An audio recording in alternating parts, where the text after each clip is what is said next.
Hello and welcome to the Had an Idea podcast. He's Michael Mason. He's Ben Coleman. And this is our Halloween special. Whoa. And as a special Halloween treat, we're recording this live from a spooky old, haunted, dilapidated, cobweb-filled, creaky old house. Yes. Yes, but enough about your house, Ben. Oh, you. Oh, my gooey. What are we like? Even the ghost found it funny. Oh, you got him! It's the ghost of Mickey Mouse. With his harmonica.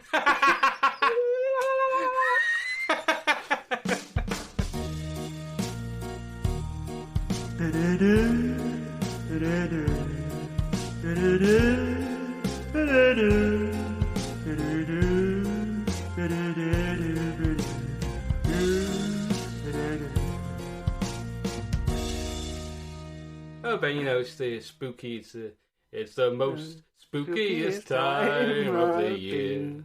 The ghost of Andy Williams. That will bug me so much, the most spookiest. Most spookiest. They really do annoy me, those unnecessarily superlatives. To be fair, I do that a lot to you, just on purpose to annoy you. I think it's a colloquial thing next. My mum says them all the time. My mum does as well. The most fastest. You get... Yeah. She's the most fast or the fastest. Yeah, so I've just got to accept now that's the way we talk. Anyway, Halloween. Yes. Well, yes, Halloween, and yeah, I do like Halloween. I do like... To be beside the seaside. I do, yeah, especially at Halloween. Yeah. The spookiest time to be beside the seaside. The spookiest. I can't speak at all. I'm not the spookiest out of the two of us. You're certainly the spookiest. Ah, that is true, since I've taken my glasses off. Yeah. Oh, yeah. Well, Ben, I wanted to ask you... I think last year we talked about, you know, what scared us as children. I wanted to ask you again this year, has anything come to mind that gives you a fright? You can think of? To be fair, I don't spook that easily, I don't think. It genuinely scares me. I should have seen that coming. You should have, Ben. You've known me for years. One that does spring to mind is... because one of my favourite TV shows is Doctor Who. Ah, yes. And that's, you know, known for being quite scary. It can be at times, yeah. People, like... I mean, farting aliens aren't really that scary, but... It's changed over time, but, you know, yeah. back in the 60s and that, people used to hide behind the sofa because of the Daleks. But I never found them scary, but the one that scared me... Well, there's two that scared me. The one that's less scary, I'm going to start and build up, was an episode called Dark Water, where... they posit the idea that when people are cremated... Cremated? When they had the creamer in and they're cremated. That would be quite cool, actually, when your ashes mixed in with coffee beans. What and drank. There's one up from cannibalism. Well, you know, if you diluted it enough, you wouldn't know. Well, I was thinking you could use it as, like, wallpaper paste or something. Turn you into paste and... God, that would be creepy. He's literally in the walls. Oh, man. So cremated. Yes. So the idea was when they're cremated, like, in the afterlife, you can still feel things. You're still alive and you've got sort of consciousness. Kind of like being buried alive. So it was this place where, like, they sort of manage you in the afterlife, sort of welcome you into the afterlife. And some of the clips. Welcome to the afterlife. Yeah. Have we got a Ben Coleman? Well, funnily enough, the guy doing that job was Chris Addison, and you sounded quite like him. Oh, really? But, so it was that, and then they said, like, they revealed to the Doctor and Clara that the static in the TV that you think is white noise, they decoded it, and it's actually people saying, please don't cremate me. Oh, it's a bit late, isn't it? Well, no, because then when they get cremated, like, they can feel the burning. Obviously, that'd be horrible being burnt alive. So that was quite a scary thought and kind of put me off cremation. It's funny you should mention that, because I'm sure in the Muslim faith they believe like a similar thing. Like, when you go to the afterlife, you go as you are. As you are, as you are. So that's why they're all buried, so they can go to the afterlife as not just as a pile of ash. Because I don't like the idea of being burned alive. That would terrify me, being stuck in a box. So I think I'd prefer to be cremated. What about you? I think I'd prefer to be cremated. Mm. Yeah. We'll turn it into a barbecue. Yeah. Well, yeah, there's more possibility because with buried, you're just stuck in the ground, whereas ashes, you can have them spread somewhere, become part of the world. The ecosystem, people breathing you in. And I think it's called aquamation, where they... or they liquefy it. Pretty much, yeah, and then they put it in and then it goes off into the sea or whatever. Anyway. Yeah, Doctor Who. Doctor Who. The one that scared me so much that because it was a two-parter, it took me 3 years to watch the second one. Oh, wow. Pluck up the courage. An episode called The Empty Child. Oh, I know that one. And it's like... Isn't that like considered one of the scariest ones? Oh, like that and the Weeping Angels. Oh, for good reason. Yeah. Because it's like set in World War II and it's a little kid, like about 5 or 6, and he's got a gas mask on. What happened was this spaceship from the future landed on him, and these sort of medical nanobots tried to repair him, but they thought the gas mask was part of his face, so they fused it to his face. And then clever. You'd want to die in something you like, wouldn't you? Like a T-shirt that says "I love boobies" or something. I'm so embarrassing. So then what happens is if he touches you, then the same thing happens to you. It fuses a gas mask. Loads of people with "I love boobies" T-shirts.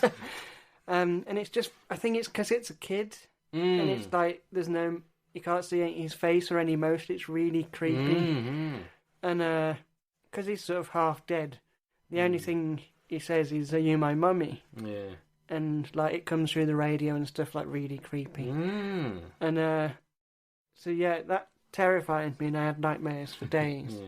But then what made it worse was a couple of days later I went swimming.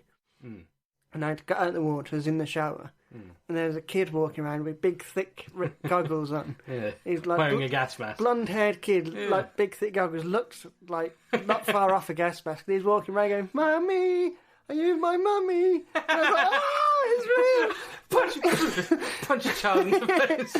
Well, I was literally cowering in the showers and people looking at me like, "What's going on?" But yeah, this kid come towards us. No, please. Don't have to be my nephew, man. But no.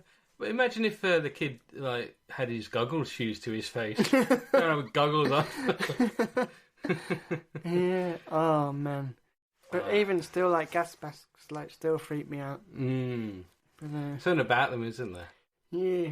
I think it's because they were from back in the day. They look quite rudimentary, so it's like sort of a dystopian future where they've cobbled together the materials to make it, so it feels kind of like scary in that sense, I guess. Yeah. It's quite, as well, there's a lot of, what's the word? I don't want to say backstory. Yeah. But, there's a lot of, know... emotions attached because of the bombing and stuff, so it's not exactly a nice, happy... Yeah, you don't want a gas mask to like a... your kid's birthday party. I'm Gassy the Clown. You're gonna all have to wear these. Imagine if your nano box fused while you're dressed as a clown. Clown nose stuck to you. Yeah, big massive feet. Are you Timmy? Everyone you touch grows like clown shoes. Ooh, and there's an idea like the bleaches your skin so it looks like a smile on your face. Oh, that essentially like the Joker, but without makeup. Should have used that for the Halloween special. Yeah. Oh. You can save it for next year's Halloween special. Yeah. Bleachy the Clown. That's terrifying. Probably bleaching kids. Oh, close your eyes, Timmy. Deep voice for a child. So anyway, that's my scary story. Have you got a scary story? I do, as a matter of fact. Ooh, that's lucky. Well, not for you. Well, no, not for me. But well, when I was in hospital a few years ago, for those who don't know, I had a perennial abscess. Oh. Which is, you know what an abscess is. It's like a giant boil. And the perineum, for those who don't know, is the bit between your scrotum and your bum hole. Oh, yeah. That was nice. It's an educational show. Yeah. It's the Halloween special, after all. But, you've been in hospital a few times. Oh, as you know. Many times. Many times you've collecting stamps. The only patient with a loyalty card. They're going there so often they've started inviting me on the staff outing. Inviting you to the Christmas do. That's the operation that presented me with a golden clock. Oh, thank you, guys. Actually, like you're going under. You see this clock. Your time is running out. Well, I'll have to feed the meter. Well, you know what it's like when you go into hospital and you put in these bays. You know? And I think that I was put in the one. It had 6 beds. And I was put in there like late at night. I'd gone in like the afternoon and I like into A&E. And I wasn't moved into a bay until like the early hours of the next day. And so I was absolutely knackered. Like, and when I got there, I realised that it was empty. What, the whole bay? The whole bay was empty, yeah. I thought, well, that's odd. Then I, as I lay there, sort of drifting off, you know, half asleep, but I realised actually, no, it wasn't empty. There was one person there. I thought, oh, that sort of, you know, like made me feel a bit, you know. What, like a patient? Or a yeah, a patient, yeah. In like the end bed. I was like in the middle, and this guy was like on the far... Right. Yes. Right, schnell! Right, let's move to the kitchen. No, got the delusion again. Well, the thing is, I hadn't noticed him when I came in. That was so weird because it felt empty. Like I didn't see him, I didn't hear him, and I was out for like a couple of hours before I noticed him. I was too tired. I shut my eyes. I couldn't care, you know. I want to go to sleep. I've been here for ages now. Feels like I've been here for years, you know. And anyone who's had to wait for a hospital bed will tell you what it's like. Anyway, in the night, it like got really cold, like so cold that it woke me up. Like, it was like icy cold. And you woke up and he was pouring ice on you. Close enough. Like I woke up and he was actually at the end of the bed. Oh, jeez. And he was like really close to me, and he looked really like sickly. Like he was. Well, he is in hospital, true, yeah. But he like really well looking. Well else. You're the doctor. You should. And the bed going, I'm feeling much better now. I'm glad to hear it. No, he looked like he hadn't eaten in years. Like he was really thin. And like gaunt, like thin in the face. Like, you know, you could... Nobody's bringing me grapes. No, I'm not surprised. Stand at people's beds. But he actually looked like a skeleton. Like you could see his cheekbones, his eyes were like sunken in. And he was just sort of like... he had like this... I remember this. He had this light blue bathrobe on. I remember that. And there's a reason I remember that, which I'll get to. And he was sort of like babbling on. I figured he had dementia or something, because he was talking about like, oh, they're not letting us out, and you know, like it was as if he thought he'd been imprisoned in his hospital. So I figured, well, you know, I don't know if you've been in like with old people in hospital. Yes, I have. Because you know, sometimes, especially if they're, you know, they've got dementia, they've got issues like that, they don't know where they are. They've been taken out of their, you know. So I figured, I saw he's just getting confused. So I said, well, you know, go back to bed, and you know, in the morning we'll, you know, be all right. And he shuffled away, like, and I just turned on my side, you know, just to go off to sleep again. But I didn't manage to get to sleep. Because as I was lying there, I heard this sort of scream. Phew, but that's twice in one episode. I don't trust you anymore. Thing is, I could see it coming. You're leaning into the microphone. I just told you I got a heart condition. I'm sorry. Oh, let's hope you don't have to go in the hospital tonight, Ben. Let's hope you're not in Ward 6. Ooh, which is the ward I was in. And I heard this scream. I spun around to see what the hell happened, right? I didn't see anything. Although I did think I saw like a flash of blue outside the window. Like, you know, a light blue bathrobe. Oh, he jumped out the window. Yeah, well, it's a thing, right? I'm free! He like kicked his heels as he went. And I couldn't sleep. Like, I did manage to get to sleep in the end, but it took me a while to get off. I was so shaken.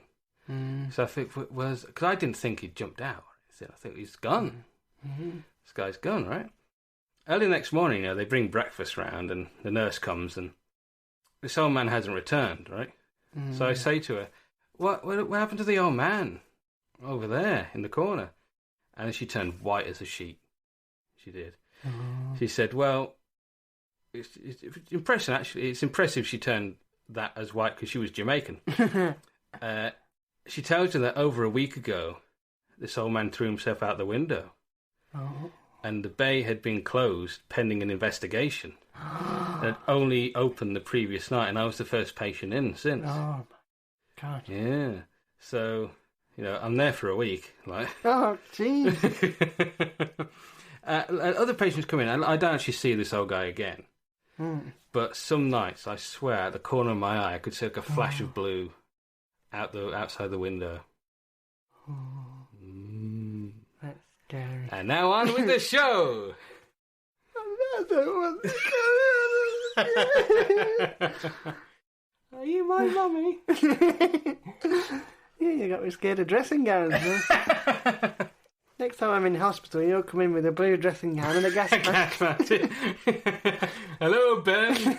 We're like one of those doctor's things, like a stethoscope. Well, that's my story. What colour's your dressing gown at home? It's grey, actually. Oh. Have you ever seen anyone in a blue dressing gown and gone, I haven't, actually. Oh, maybe that's it. Maybe there's only one blue dressing gown. That's the only one blue dressing. That's why he killed himself. I don't want to. I want to fit in. I don't want to be the only person with a light blue dressing gown. Oh. Yeah. Well, you did promise me earlier a blue story, and you're kind of disappointed. Save that for after the show. Yeah, that's what you did with the nurse. The same Jamaican one. Well, now you tell me that story. How about there's room for two in here? Yeah, can you come cuddle me and keep me safe? Yeah. Burst my abscess.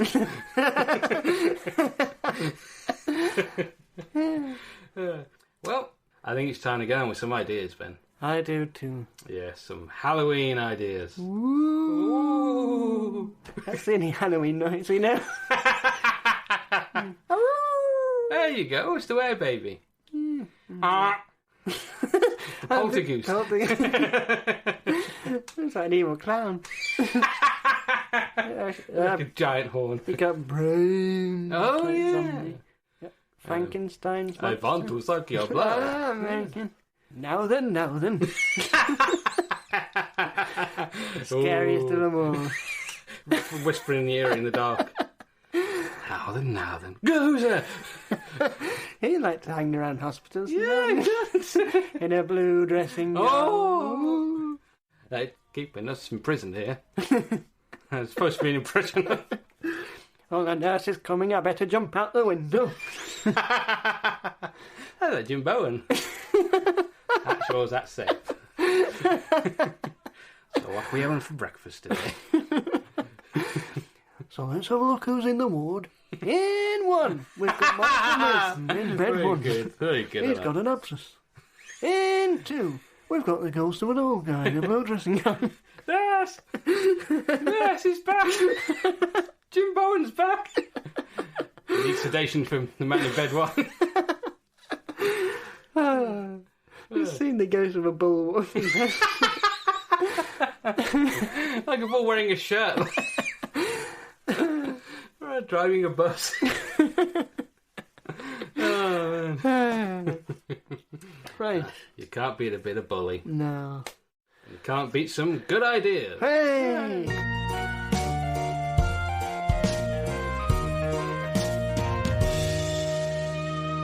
So all of our ideas this week are Halloween themed, and I just want to quickly mention our big idea from the last episode, which we did with Ruby, was food, wasn't it?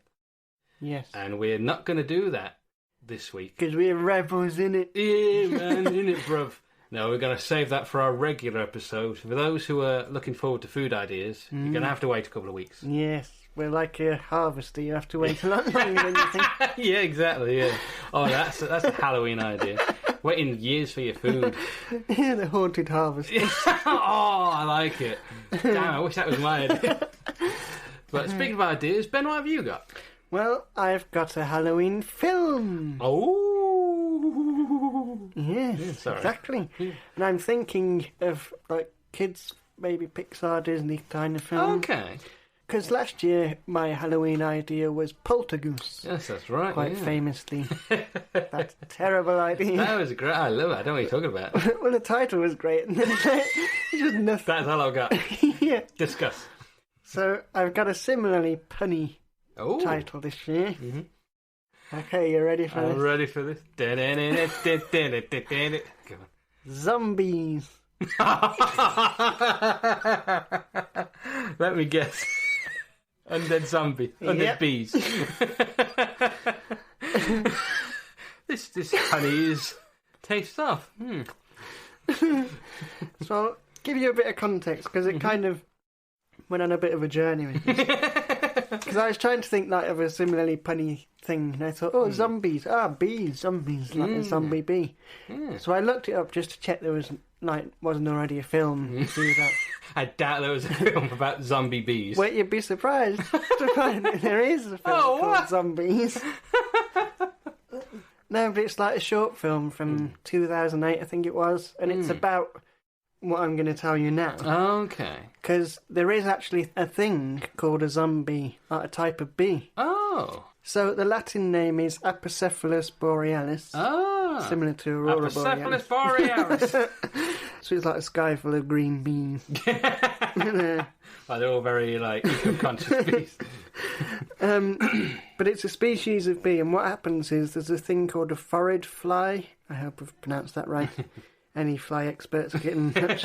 It's about that long. And it lays its eggs inside the bee. In the bee, and the eggs and hatch then, in the... Well, the eggs, develop in there, and then when it gets to a pupae, it sort of ejects from the bee. Oh. So it doesn't, kill... Well, I don't think it kills it, it sort of leaves it intact, but the pupae exit the body, and then it becomes like the fly, or whatever it is.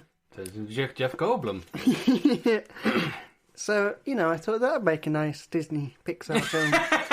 Yeah. But that's, the real life zombie. Yeah, we want to avoid that. Yeah, my idea is more literal interpretation of zombies.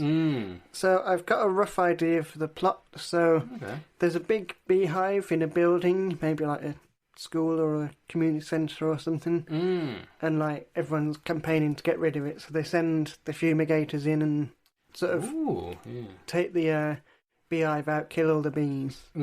But then there's this small group of environmentalists who are a bit not right in the head. Yeah. So what they do is they find the fumigators, steal the beehive, and take them back to their laboratory. And reanimate the bees. Oh. To bring them back from the dead. So they can get revenge on the school and the exterminators. Oh. Yeah. But there's not enough bees really to take down the fumigating companies. So they let the bees go off to search for other bees, turn them into zombies by biting them or stinging them, I guess. Yeah. Well, not stinging, because they die after they... Well, I suppose they're already dead. Yeah. Solve that problem. It's the attack of the hives to try and build up an army, and then I'm not really sure where it goes from that, because I don't know whether it should be from the point of view as the zombies are the good guys taking down the fumigators. Ooh, they sound like the bad guys to me. Yeah, or whether it's from the point of view as the bees trying to, oh no, the zombies are coming, we gotta, they've got to stop them, or they'll turn everyone into zombies. But then it feels like the first half an hour is backstory setting this up. So I'm not sure how it would work really. Well, you've come to the right place. Hey, that's the point of this show, is to discuss the ideas and pad them out and film and. Same thing you should do with plastic surgery. Pad them out and film. And then eventually admit that it's terrible and chuck it away. No, I like the idea, because when you first said it about zombie bees, I was thinking of not zombie bees. Zombie bees. Zombies. Zombies. Yes, of course. I was thinking of A Bug's Life and ants. Yeah. Where it's set in an ant colony, but this could be a beehive. Yeah. And then I was thinking they'd have to fight against the zombie bees or zombies. Yeah. Well, that's what I'm thinking, but then whose point of view would you see it from at the start, where they take down that's the thing, when you started mentioning the fumigators and everything, it sounded to me like it'd be from the point of view of the school kids. And maybe, you know, maybe the bees then try and talk to the kids and say, like, help us fight these zombies. Ooh. Or is that a bit too far-fetched? That seems a bit too far-fetched in this. Because two ideas I'm getting from this is it's the bees fighting the bees, in which case you don't really need the fumigators, or maybe that can be like the backstory, but then you don't need all the thing about the school and the environmentalists. Yeah. Maybe I don't know if you've ever seen a Korean film called The Host. It rings a bell, yeah. It's these people, they work in like this chemical lab, and they've got all this out-of-date chemicals. And it's like, what should we do? I should dump them down the sink. But that goes into the river. I don't care, dump them down the sink. So they dump all these chemicals down the sink. It goes into the river and creates like this big mutant fish. Yeah. But you sound like you had an idea then. Yeah. What if it's from the point of view of one of the bees who escapes before the fumigators come? So then that's how we see it from their point of view. Like, he's in the hive, and then like he hears like, oh, people are coming to fumigate or whatever, like destroy the beehives, and he manages to escape. And then those aren't so lucky. Yeah, and then like he sort of sees through a window, sees them being reanimated, and then he has to go and warn everyone. Maybe, because I'm thinking there needs to be like another bee in there that can be his sidekick. So I'm thinking maybe. The reason I brought up the host and like the out-of-date chemicals, maybe their fumigating stuff is out of date. Ooh. So it's now sort of poison, so it doesn't actually kill the bees. It kills them, but it reanimates them as well. Yeah, because I was sort of looking up how do you make a zombie. It's like, and it said like reanimating the corpses. So it would have to be corpses. Yeah. They would have to die initially, and then. Yeah. But I'm thinking, what if there was one of the worker bees who was out, like down the shops or something, working? I'm back. Yeah. Oh my god. What happened here? I go for 5 minutes, and the whole colony's turned into zombies. Typical. Oh well, that's Monday's for you. I'll never believe this at the bee bar. Don't know why we call it the bee bar. They don't call it a human bar, do they? Well, we do, because they're humans. We're bees. Who am I talking to? Stop eating my brains. Well, I'm thinking. Never mind, I'm doing a monologue. But you need me, I'm exposition. Alan Bennett's Zombies. Oh, I went to the shops to buy some honey, and all the bees had turned into zombies. And Mother said, oh, they'll be charging twice as much now then. Oh, Mother. That's very good, Mother. Because I'm thinking, like, one of them comes back and finds them all dead, and maybe he finds, like, a survivor, and that can be his girlfriend in the film. Yeah. And then all the bees start coming back to life. And then they have to flee and like warn. Oh yeah, mate! He comes back, they're all dead, and then he just sees evidence of like fumigators, or like he sees the van driving away, or like a leaflet they've left. Yeah, for the bees. You have been fumigated by.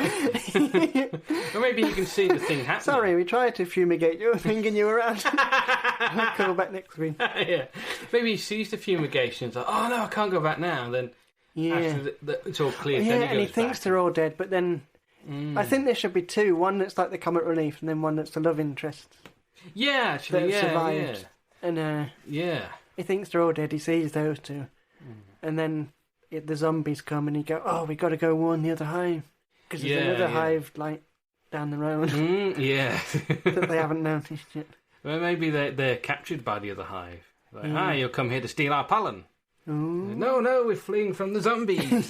Are they a band? No, not a band. And maybe they defeat all the zombies. I think, well, finally, it's over. However, more zombies. Where are these zombies coming from?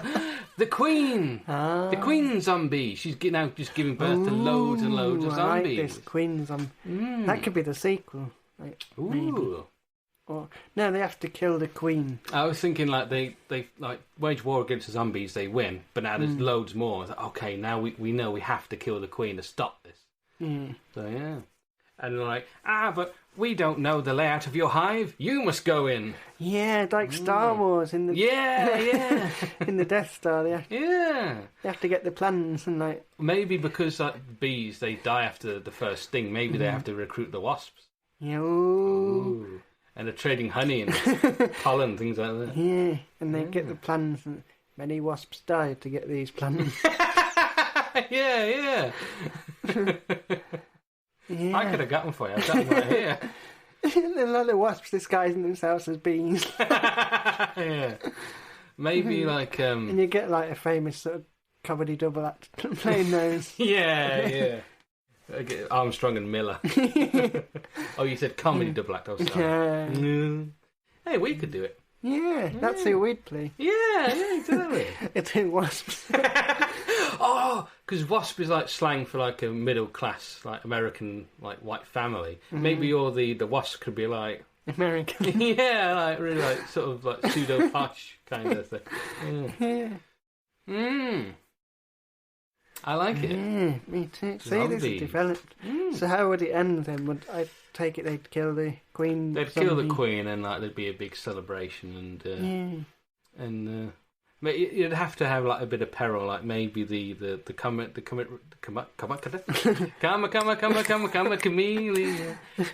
relief would like sacrifice himself. Yeah. Oh. And you think, oh no, he's dead, and like 5 minutes later, oh no, he's alive.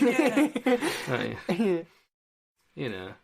And then, of course, would you build up to a sequel? Or because a lot of these Pixar and Disney films, they just end with a happy ending, don't they? I think, I'd like to end with a happy ending. Yeah. I think you could do that, and then I think you could still do a sequel if there was, call for one. We'd have to think... With the wasps' nest. Oh, the wasps, they find the technology... Well, not the technology, but they find, like, the stuff left at the scene of the hive that turned the bees into zombies. And the wasps use it to become like super ultra. Some wasps. Yeah. Doesn't really work. Yeah. They'd have to be like not necessarily dead, but sort of like super powered. Super wasp. Super wasp. Super wasp. Yeah. I like it. Zombies. Of course, the other idea when you mentioned about the kids, I was thinking it would be them like in the school, like barricaded in. Trying to fight off these zombies. Ooh. And maybe like one of the environmentalists, they're like, okay, our leader's like a nutcase. He's the one who set all these on you, and we go, we didn't want this. We just wanted the zombies. We wanted the bees to be unharmed. Yeah. Oh, I kind of like both ideas. It's one of the. Imagine if you did like both. If you did two separate films but from different point of views. I think they should do that in more films. Titanic from the iceberg point of view. Whoa, where'd you go? What the hell, man? Well, no, but because there's loads of characters in that, you could do from different points of view. You know what? I did have an idea, because there's been loads of like Look at that idiot hanging over the edge. Look at that font. Because there's like multiple Titanic films. Look at them in the car. Getting it on. Yeah, Greg. We should hide in here. Because there's multiple Titanic films. I was thinking if you could like cut them all into one film. Yeah, like really high end, then just a low budget one in the middle. A toy boat in a bathtub. Let's face it, it all starts with them getting on the boat. It all ends with the boat sinking. Same story. Yeah. So what would happen? Because I'm thinking in when they're in the school, it'd have to result in like a big boss fight. Yeah. So and because these are regular people like us, they're not tiny bees. So the boss has to be as big as the person, if not bigger. So I'm thinking either there's like a giant mutated bee. Well, I think the queen bee, isn't it? Yeah, but the queen bee is not as big as like a high schooler. She could be like, true. So I'm thinking of the second idea where the kids are in the school. So I'm thinking either like a giant mutated bee, could be a giant mutated queen bee. Ooh, maybe one of the environmentalists. The environmentalists are trapped inside with the kids, and maybe one of them sort of still is on the bee's side. He's like, no, even though they're zombies, we've got to protect them and that. So he sort of sacrifices himself to the bees, and then they sort of all form on him, and he's got like a big bee head. Oh, I kind of like that actually. He'd be heading. Because I was thinking the environmentalist leader, who's a bit cuckoo, he could like maybe splice his. I don't know, like flippant you are. It's a bit cuckoo. He set a horde of mutant zombie bees onto it. He's a bit cuckoo. He is. It's not all there. Maybe he could like splice his genes with the bees and become like a bee man. Behemoth. Oh! a bee, a man and a moth. Bee-he-man or behemoth. And I also was thinking, what if the bees stung people? They'd all become zombies. Yeah. Oh, I've got it. Oh. You know how... Should see the doctor about that. You know how bees, like, they sting you and leave the stinger in you? Mm. What if they stung a person and there was, like, an umbilical cord from the stinger to the bee, and the bee was controlling the person? Like the dream crab things. Yeah, yeah. So, yeah, and yeah. What's that? Is that thing that it infects? It's like a fungus that infects ants, and it causes the ants. Yeah, I know the one. Yeah, it takes over the brain like that. So if these bees are controlling people, but they control the kids. No, well, maybe some of the kids. But I think mainly the locals. Like, oh no, it's the postman. And he's like banging on the door trying to get in. Special delivery. Perfect. Of course, you can tell it's a Ben Coleman film. Everything revolves around puns. But of course, if this is like a kids' film, it's got to end with them all being set free again. Yeah. Oh. Maybe that's when they realise, well, to stop the bees, we need to stop the queen. So they go to the environmentalist hideout with help from the good environmentalists. That's where they find the leader, who is splices genes and maybe a couple of his shirts as well. Yeah. And so they have to stop him to... Oh man, now we've got like two... I don't think we've ever done this, where we come in with one half decent idea. I came up with two. Two good ideas. Also, maybe like... Don't come up with more ideas. Got more ideas and you can shake your fist at. And I do shake my fist at it. Because I was thinking it has to end with everyone sort of, being human again. So maybe there's the school scientist or the science teacher develops a cure, and so he manages to cure everyone, including the environmentalist leader, who of course gets his comeuppance in jail. Hey. I like it. So you got two ideas there. I think they're quite fully formed. Yeah, I really, because regret bringing this up to you, Mike. No, in like animated films, and they have like, say if it's a bee and it's like a it's a caricature of a celebrity. So you can tell. So I really want to have Alan Bennett like as a bee. Alan Bennett. And then like at the end, like he's sort of narrating it, like, so that's the story about how we survived the zombie attack, and then we went out to make honey and died after a few days. Anyway, it's a futile existence, but it's one that we crave. Oh, that's some soft piano music. I like it. So, you could do a dog version of Talking Heads called Barking Heads. It's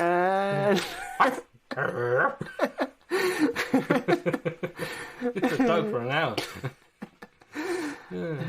Well, Ben, I did kind of take over there, didn't I? Yeah, but that's what we're here for. Mm-hmm. So we'll send it to like Martin Scorsese. And, yeah. Let's get Randy Newman to sing the songs. Oh, yeah. Was a bee, little bee. Oh, yeah. Very good. Well, I have an idea, Ben. Oh. And I have actually been saving this for a whole year. So... last year on our Halloween special, we talked about a potential live-action Mona the Vampire. Oh. And since then, Wednesday came out, the Netflix or something. Yeah, it's a good show. I never saw it. Oh, it's good. So I don't know. But it's about Wednesday Addams. But she's a bit older, and she's like a teenager. Yeah. I'm thinking, what if we did sort of that with Mona the Vampire? Oh. So what if they're older now? They're not children, they're teenagers. Oh, in college, like a gritty reboot. Yeah. But here's the twist.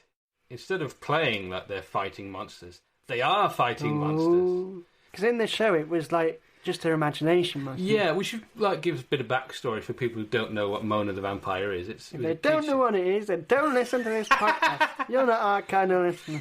You're not our friend anymore. Well, it was about this little girl and her two school friends, school chums. And her... That's it, chums. Not a vampire today. And her pet cat. And they dressed up in character to like fight monsters, but it was all in their imagination. So she was a vampire. There was Zap Man. Oh yeah. He was an alien, and he had like googly eyes on his head, like with on springs. And there was Princess Giant, who just wore like high heels and like her mum's clothes. I'm an inch tall. Yeah, exactly. Yeah. So I'm thinking, and of course they would fight. There's a new teacher, and no, actually it's a giant monster. Of course it's not. It's just their imaginations. So I'm thinking, what if in this world it wasn't her imaginations? What if Mona really was? Maybe not necessarily a vampire, maybe a half vampire. I'd love to see like a version from the point of view where they don't show that it's her imagination stuff. Just them like hitting the teacher. Die, you monster! I need a word with your parents. I think your daughter has ADHD. Well, that's the thing, because that would be sort of rationalising and making it a modern take on it. So when you said about them being teenagers, that is they going to say they're on drugs and they're all hallucinating? Yeah, that's an idea. They could like be rationalising it, and this is actually what it is, rather than it's overactive imaginations. I can't speak, Ben. It's all those drugs we've taken before. I've seen monsters and bees and things. But the other idea was that they're actually like Zapman is really an alien. Princess Giant can grow to like 20 feet or whatever. Yeah. And Mona is a vampire. Maybe she's only a vampire of a night. Yeah. During the day she's a normal girl. Then it's the best time to be a vampire. Really, yeah. That's the slogan. Best time to be a vampire. Like in a support group, well, I'm a vampire, but only in the day. It's very hard for me. I have to stay indoors. Very hard to meet new people. I'm an agoraphobic vampire. I'm starving. I haven't sucked any blood for days. I have to have it delivered to me. And Wiltshire Farm Foods don't deliver blood. Well, they do. You have to drag the delivery man. Very good. You notice that every delivery driver we send yours goes missing. Yeah? That's funny. I haven't received anything in days. I don't know what you're talking about. But got loads of like cupboards full of Wiltshire Farm food.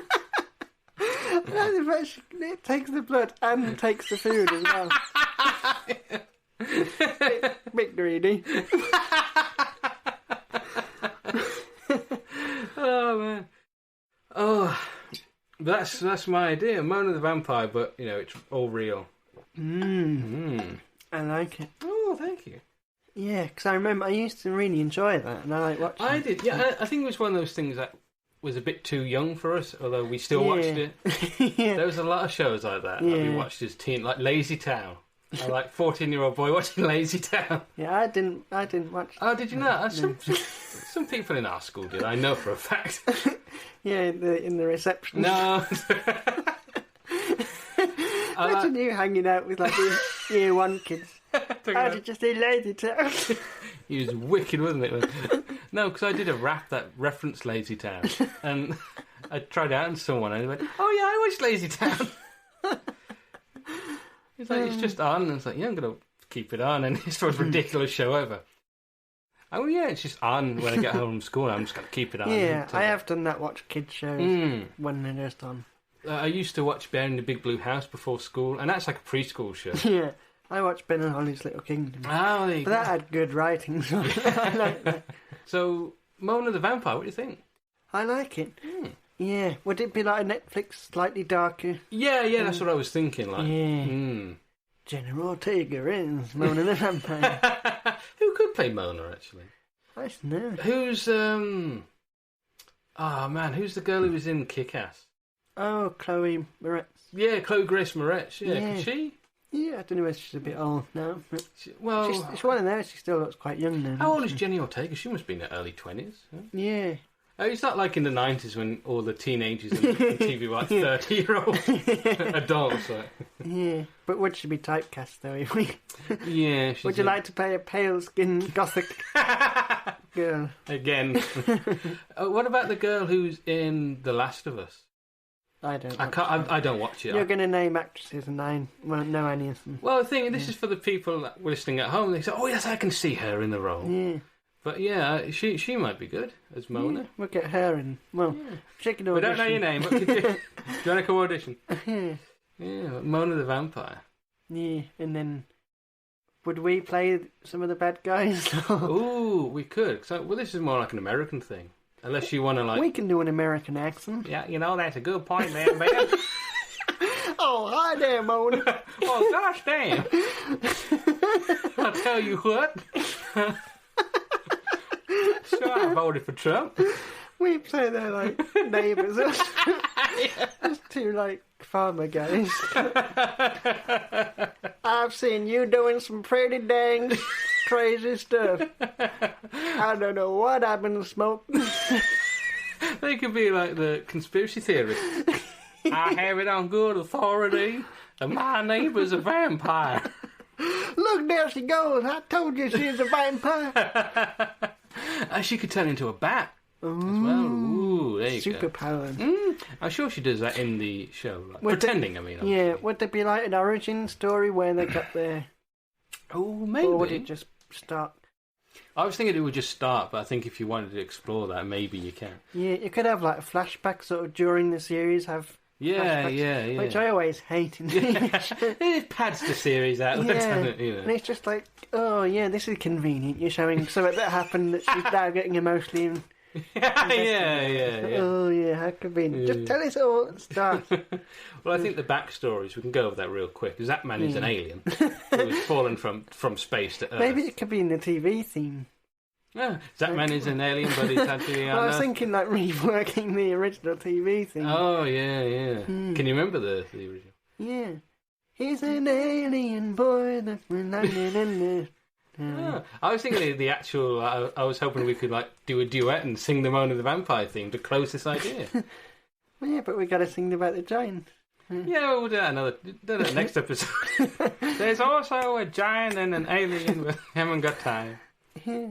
She got stabbed in the thighs, now she grows a massive size. Giant girl. How'd that happen? I haven't stopped Roga! Maybe she's like an escaped science experiment. Yeah. They're a bunch of environmentalists. Oh! Trying to invent it with zombie juice or something, I don't know. Maybe it's like the Incredible Hulk, she can grow bigger when she gets angry or something. Then you can have a bit where she's at school getting angry. You don't want to make me suspicious. Very good. Yeah. That is the gritty reboot of Mona the Vampire. I like it. Would you watch it? Yeah. Hey. I'd want to be in it as well. We'll be the conspiracy theorist neighbour. You could be a professor, actually. Ooh, or just a neighbour that sees it all going on, and then at the end he's like, was it all real or... Like, there's all this hooch I'm drinking. Oh, good lord. So I saw this girl who turned into a vampire. Mother said, you're dreaming it. I said, no. Well, I think it's about time we moved on to our big idea. Big idea! Woo! The whole audience of ghosts we got here.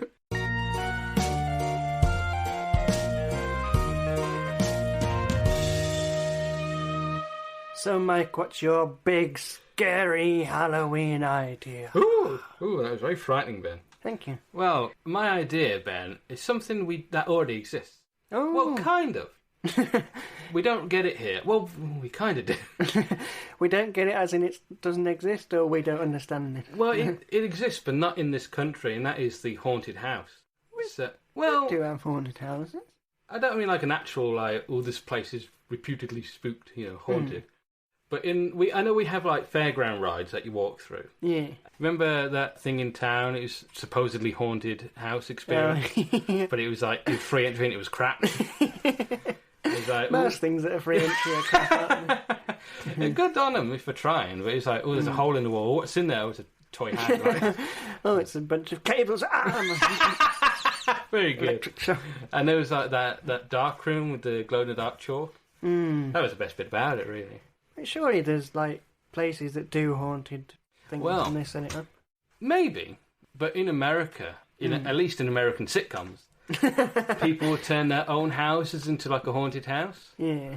And like, is this like when you turn your house into a Christmas grotto? You're going to turn it into an haunted house. Yeah. Have your mum dressed in a white sheet. Ooh, I'm trying to do the laundry. It's got windy. And then, we turn it into a haunted house and turn it into a Christmas house. I don't want to go in there, it's haunted. You forget to take some of the decorations. He's going to the grotto, there's a skeleton. Open the door, the skeleton drops down.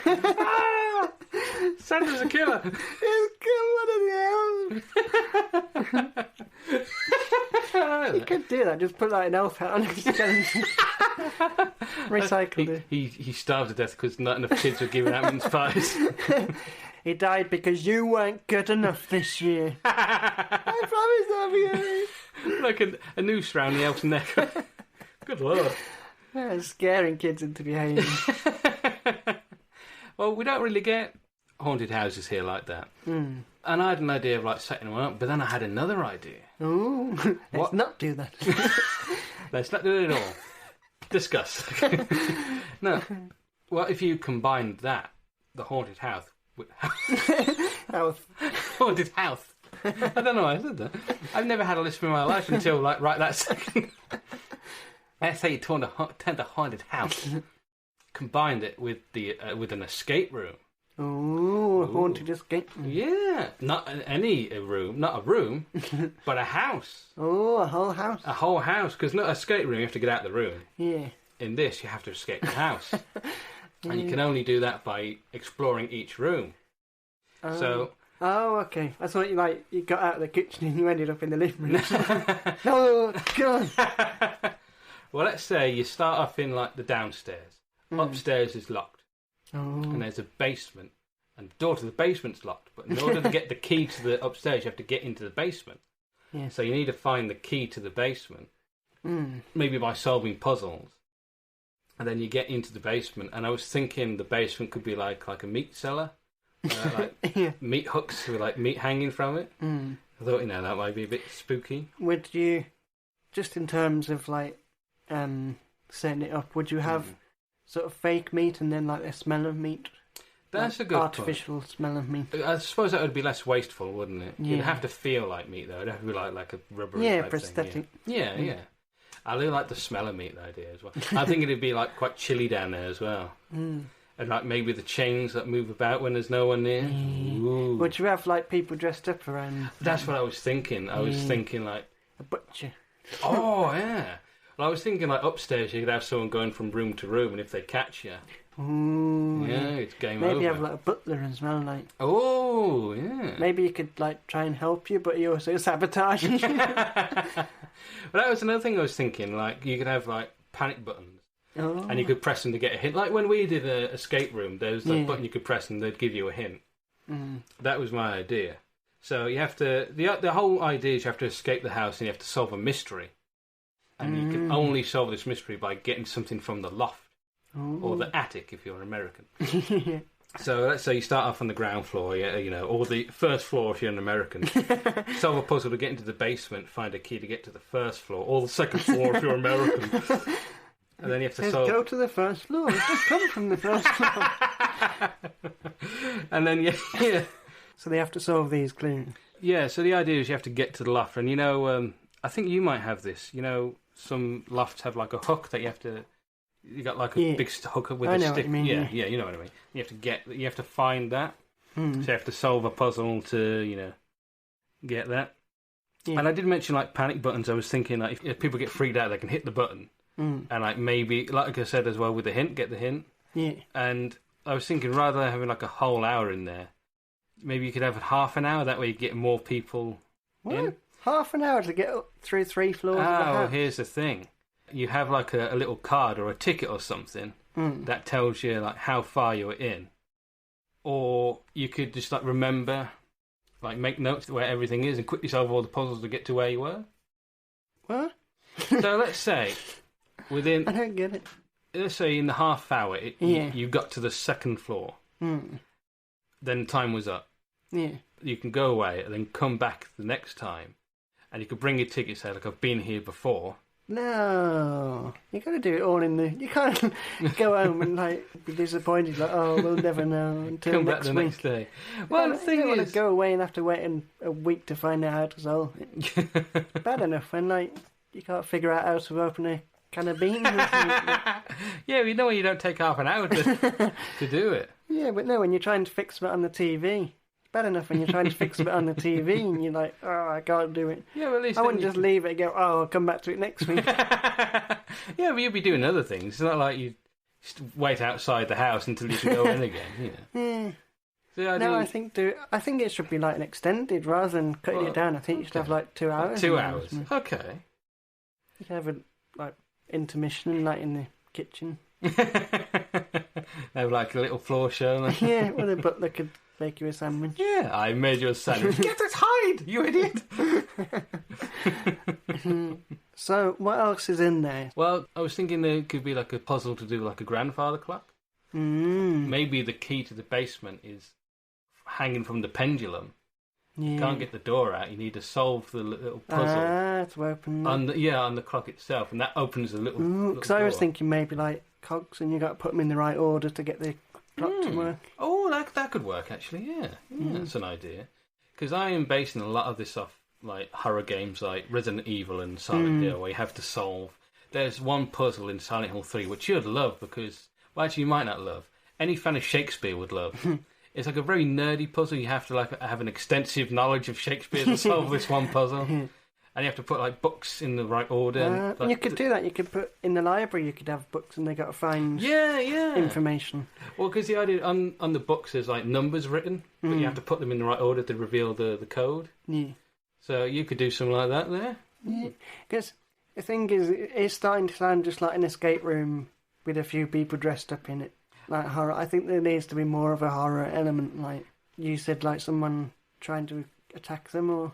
Yeah, there'd be sort of. I think that would only come into like once you got to the 2nd floor. Yeah, maybe it's like you can hear someone banging on the door or like chopping at it with an axe, and like if you don't solve it in half an hour or whatever, they'll come in and kill you. Oh, The Shining. So. Yeah, maybe you could have like earpieces on, and there's someone outside telling you who's monitoring it, and they can say, "All right, the guy's coming, quick, hide." And then you have to hide somewhere, and the guy comes in, and if he doesn't immediately see where you're hiding, he just leaves. He's not going to actually look for you, because it'd be quite easy to find someone, I think. Yeah. So if you were hiding in this room, so you're either under the bed or in the wardrobe. Yeah. It would be fun. Because you could go in, like, cosplay, you could go as, like, the Scooby-Doo gang. Yeah. You know, let's solve this mystery, team. Zoinks! Why is Scooby saying zoinks? Zoinks! That's it. Uh-oh. Yeah, that's why Scooby-Doo. Oh, that would be so cool if you could get 5 people who could do the impressions as well. Yeah. Like, film it. You could basically film an episode of Scooby-Doo. Yeah, in an escape room, yeah. Well, that's my idea. So, yeah, what do you think? Would you do it? Yeah, I'd do it. Ooh. I mean, I said earlier I don't get scared easily, but I think with stuff like that, I'm like jump scares, I probably would. But, no, it'd be fun. I mean, like, we did the escape room that one time. Yeah, we'll have to see if there's any Halloween escape rooms. Yeah, that would be cool. Because I'd like it to be more, like, physical. There's like, you have to... More physical. The one we went to, you stood around in the corner just letting us get over there and go, oh, it's too much work to look in that drawer. I was staying out of the way. Awaiting orders. Nobody gave me any orders. When I said like more physical, I mean like more like hiding and things like that, and more like actual puzzles more like an rather experience. Than let's put these things in the right order, like we did. And although I do like the cog idea, that's good. That's quite a start off. Yeah, easy enough. I think a mix of like. Because I'm thinking, it's kind of thinking like the Crystal Maze. And also a bit like Jungle Run, you know, they have to solve the puzzles to get to the next room, and they have to steal like the golden monkey. Yeah, that sort of stuff. And get out in time. Yeah. That's my idea. My big idea. Yeah, I like it. Big scary idea. All right, Ben. So what about you? What is your big scary idea? Why did you slip that banana? Well, my idea is an old idea, because that was the intention of the podcast before, was to share old ideas that we never shared. Yeah, kind of. Yeah. But it's an idea I came up with at work when I was working alongside our good friend Laura. Oh, yeah. Hi, Laura. She doesn't listen to this, though, does she? No. How dare she? So we'll just do a shout out to Harvey instead. Yeah, of course. I forgot about that. I was so preoccupied with spooky things. So. But we were on about, actually, to come full circle, we were on about the Doctor Who episode about being cremated, and we was on about being buried. Like, if you were buried and you turned out you were buried alive, you'd want something to do in the coffin. So I said I'd take my ukulele and I can sit there and play. Maybe that's what the ancient Egyptians were doing. I don't want to get buried alive. Just take everything with me. Yeah. Then it was like these golden, like, cat statues. Ooh! Playing with them like rubber ducks. Yeah. Ooh, you're a handsome pharaoh. Oh, thank you very much. I love you, Pharaoh. I love you, Cleopatra. We can hear you, you know. Let me out there! So I said I'd take that, and she's like, oh, I could take my guitar, and then if we get buried nearby each other, we can jam and play together. I was like, oh. Assuming that, one, you die in the same accident, two, you don't actually die, but are both mistakenly buried alive. It was a long shot, admittedly. I want an extra wide coffin in case I get buried alive, then I can bring my drum kit with me. So then we said, oh, we could form an underground band. Very good, yeah. So we spent the whole afternoon, rather than working, we were just messing about, like throwing names out and not ideas and stuff. We threw loads of names out. The Rotting Rockers. The Chorus of Corpses. The Swinging Skeletons. I like it. And then Laura came up with the one that we eventually used, which was the Dead Good Band. Oh, I remember this. Because they're dead good, and they're dead, and they're good. Yeah. They're dead good band. That's a very Brummie. That's dead good. So then, we built a story around it. Ignoring our clients. Phones ringing, mobile phones going, fax machine. Apologies for the late reply. We was working on a story. But no, we were actually doing work. I'm joking about that. Cause... Just saying that to cover you. In case your boss listens to this. Yeah, it was one of those Friday afternoons, you've not got much to do. So. Yeah. But so then we built a story around it where it was a bunch of musicians who were in, say, a plane crash or something, and they were buried with their instruments because they thought, it'd be a nice thing to do. They loved music. Yeah, that's a good idea. So they're buried with their instruments, and then one night someone was walking through the graveyard and they heard the very faint sound of music. Of Motown. And then they heard it and came back the next night with their friend or something and they heard it again. Yeah. And then sort of people came and listened and they worked out, it's these musicians playing. I mean, the first... then more people come and it turns to a whole stadium show. Well, yeah. I was going to say build a festival around it and then the headline act. Yeah. And then you get people who are just, doing novelty goth emo horror music sort of thing. Yeah. And then they're the headline act. But I mean, the obvious thing is, why don't they dig them up and check if they're alive? Playing music all this time. Why isn't anybody checking on us? So maybe they do bury them up. They don't play anything and that, and they're still alive, but now we're not playing buries again. Well, yeah, or maybe because that's kind of a maybe they hole. know for sure that they're dead. There's no way they survive this. Or if they got webcams in there or something. Oh. If it's a bit of a modern thing, or drilled holes just to. Oh God, yeah, he's dead. Or maybe if they dig them up, say they're not playing, and they think, right, let's keep them out for the night, see if they. I mean, what's the worst that's going to happen? They're dead already. I think the stink might. Maybe people actually see their ghosts. Maybe that's. Ooh, yeah, maybe like there's a psychic medium there, and like, they're telling me that they are dead. They just want to jam. And they're telling everyone to bugger off. Stop selling bootlegs. Yeah. Maybe it only happens on Friday the 13th was another idea, but... Because then you could plan ahead and have the festival on the 13th. I think I do like the idea of it just like being a thing every time you walk past you can hear the music and you get people hanging out there, you know. And maybe they weren't successful, or they were and they were cut down in their prime, so that's people want to... Buddy Holly. Yeah. So people want to, you know, like give him a second chance sort of thing. I went to the cemetery hoping to hear Buddy Holly. All I could was a bloody big bopper. Hello, baby. Oh, God, I'm away. Weren't one of them had a backing band called the Crickets? Yeah, that was Buddy Holly. Buddy Holly. I wanted to hear Buddy Holly, I just heard the Crickets. Hey, very good. Chirping. And of course, big shout out to Richie Valens, who also died in that same plane crash. Yeah. I thought it was like similar to Harvey then. Shout out to my friend Richie Valens, who loves Buddy Holly and keeps crickets.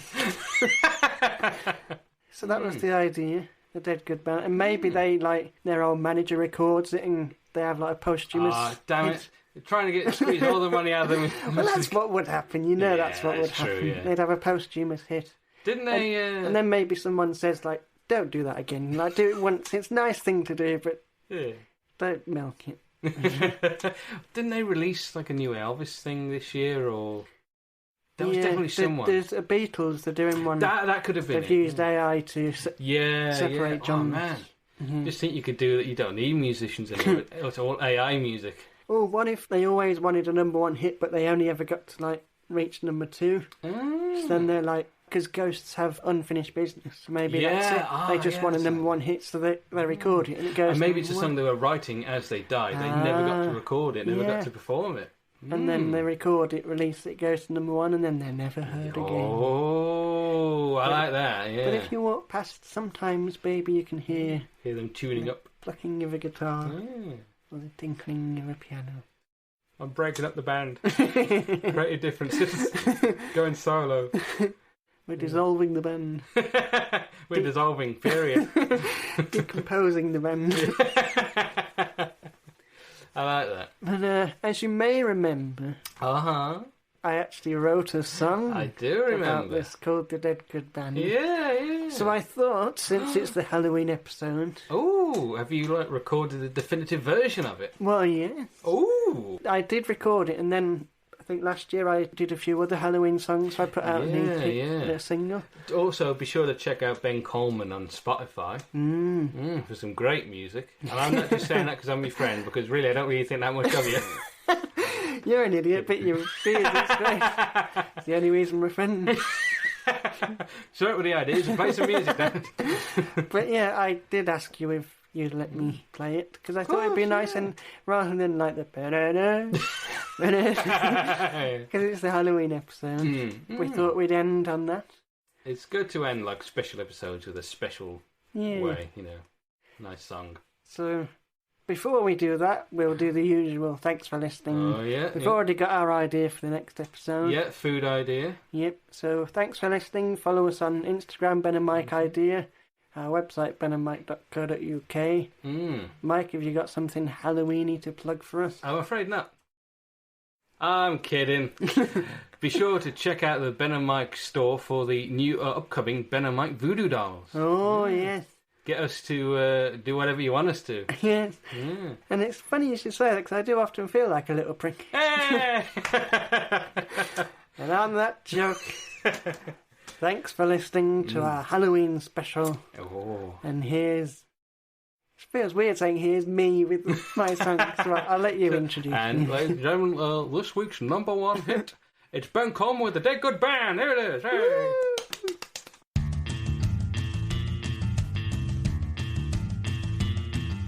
If you walk by the graveyard tonight, you'll hear an eerie sound. Lots of funky music coming up from out of the ground.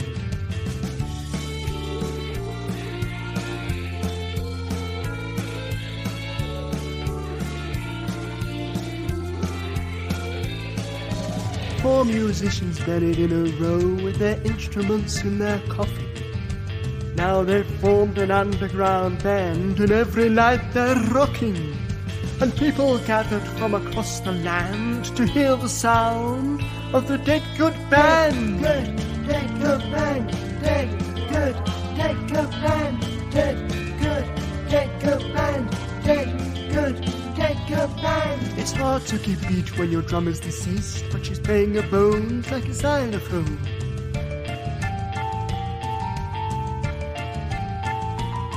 If you get here late, you'll have an awful fright. They may not be living, but they're live tonight.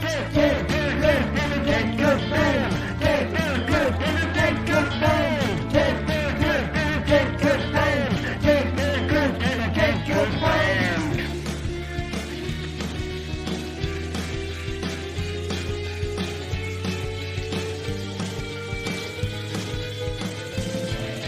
Bless our souls in rock and roll. Angels sing and zombies swing. And now, ladies and gentlemen, I'd like to introduce you to the members of the band. Chase on bass was shot in the face. Mark on guitar crashed his car. A machine crushed Gene on the tambourine. And Steve on keys had an awful disease.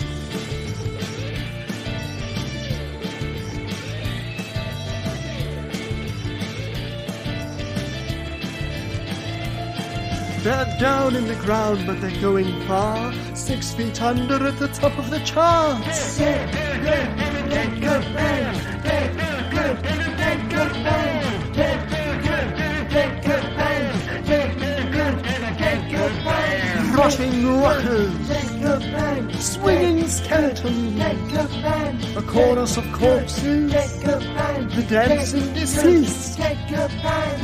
Dead good, dead good band. Dead good, dead good band. Dead good, dead good band.